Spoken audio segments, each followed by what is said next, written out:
Nave zedetir ji 200 xwendevan û zarokên ku li ser hîldanê de şehîd bûne hatine tomarkirin.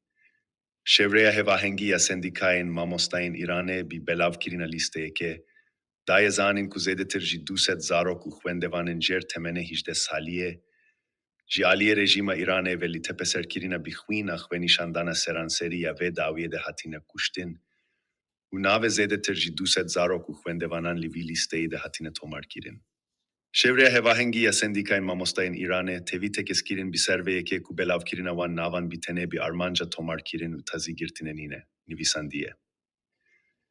Em wan navan dinivîsin da ku hînkarî ji bê alîbûna çeft, derkeve û civak bizan be. Heta demekê ku kuştina zarokan bê sizakirin be. Tî sistemek siyasî jî rêwanîne. Ev lîsteya bi tenê bo tazîgirtinenîne belkû bo hişarmanê ye. Bo cibirnekirina vê rastiyê ye ku kuştina zarokan,